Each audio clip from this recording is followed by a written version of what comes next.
Dexter Resurrection just released episode 6, and let me tell you that it's jam-packed with stuff, and I mean this may be the best episode so far. Now, we do start the episode with some pretty sad news. It's my mother.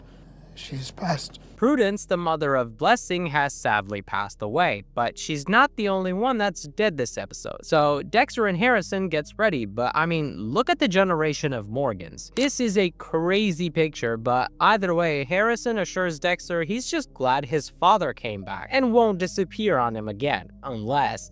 I'm gonna miss, I got nothing. our food. I think Dexter just does not know how to be a human, even if he has an evil and a good side in his body. Now, while everything is seeming normal, the next scene we see Charlie spotted Dexter's empty New York apartment, which was Red's apartment, but Red is dead. And Charlie alerted her sugar daddy, Leon Prater. When Dexter's phone rings at the funeral, Prater is on the line, calling Dexter Red and demanding he comes to a meeting as soon as possible. Now, while all of that is going on, Detective Wallace and Melvin speak to the one victim Lady Vengeance had tried to kill, trying to understand if she had anything to do with the Ryan Foster case, but they get nowhere. Was she angry, excited? No, she was as cool as a cucumber. Oh, I'd be her first kill. in New York. Then we see Dexter's old pal, Batista. Now, he's not just here to flirt with Detective Wallace. No, he tells the detectives that he thinks that Harrison killed Ryan Foster and Dexter planted Ryan's watch in Mia's apartment to frame it on her. I know, long sentence, but the detectives are having a hard time believing this. How would this Dexter Morgan even find Lady Vengeance? I know you're on the list to talk to Mia LaPierre after the FBI. Let me tag along. We all have that one case that haunts us. But they agree to Batista tagging along to Mia's interrogation to see if she can recognize Dexter from a picture. Now, remember when Prater told Dexter to meet him? Well, he does, and we see Gareth and Al waiting for him. They start talking about the possibility of Mia ratting them out to the cops, but Prater says that he has connections all the way up to the FBI. Oh, and Dexter also rides Prater this whole entire scene. Now, while all of this is happening, Charlie goes to an underground gambling ring where she gives a load of cash to an unknown person whom will be very important later on in the episode. Now, as Dexter looks more into Gemini, he sees that he fits his code. So he begins to follow him, where they end up at a bookstore. This is where Gareth puts something in a book and leaves, which he actually doesn't, but he makes Dexter think that, which in my opinion, he used to be a bit more smarter than he is right now, but either way, inside the book was a letter with 8 p.m. written on it. Dexter takes it and thinks nothing of it. A modern-day avenging angel. But as he goes inside his home, we see the creepiest dude again. Hello. Gareth. He confronts Dexter on the stolen note, which Dexter comes up with, I guess, possibly the best lie he could have told. Red is a big fan of Gemini, so he wanted to meet him. As soon as he hears that, Gareth becomes the most egotistical character I had ever seen on a show for 4 straight minutes, by the way, until Dexter puts something into the drink, and Gareth actually swaps the drinks, thinking he's smart. You really are smart.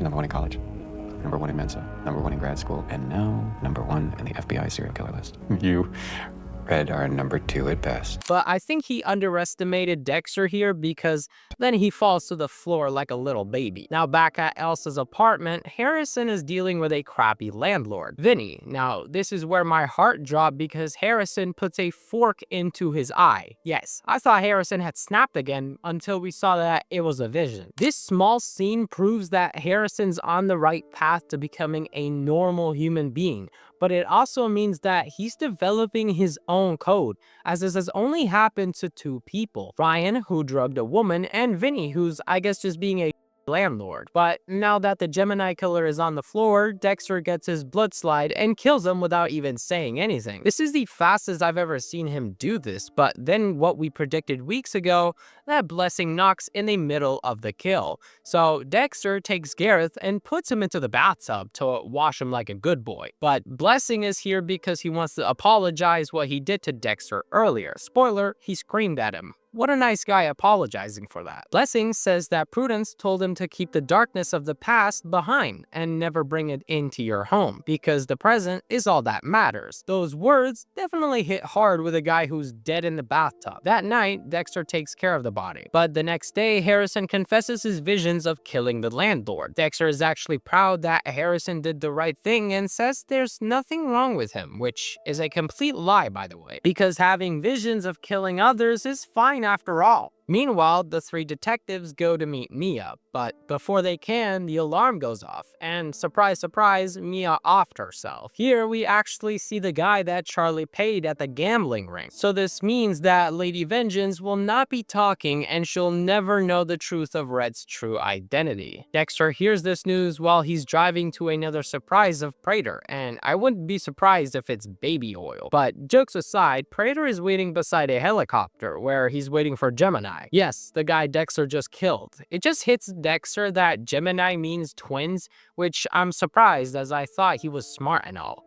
But that's where the episode ends. Now, in my opinion, this may be the best episode so far because it perfectly captures the tension between Dexter and Harrison while still managing to deliver a rather quick but satisfying kill. Seeing Dexter go back to his old ways while also teaching Harrison is always a good thing to see, but I just hope it doesn't end like New Blood ended. Wouldn't want Harrison to end up a serial killer either way. I genuinely think this is where the show peaked, but there's always more to come. Also, if you're still watching, please subscribe as it shows me that you guys actually like these videos. Now in episode 7, Dexter and the remaining killers are taken to a remote retreat hosted by Prater.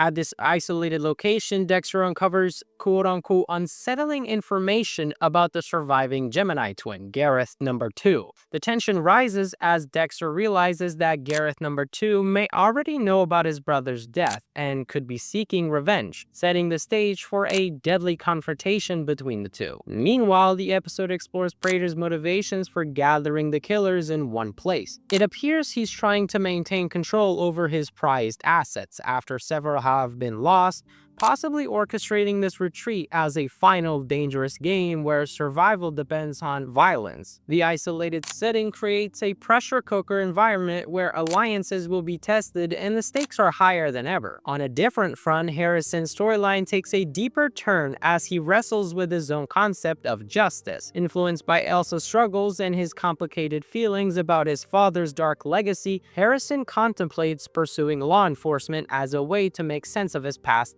and find a more lawful path to justice. This internal conflict adds emotional depth and sets up potential tension between Harrison's ideals and Dexter's actions. Overall, episode sets the stage for a high-stakes showdown at Prater's retreat, with Dexter navigating deadly threats from a vengeful twin, while Harrison faces his own moral crossroads.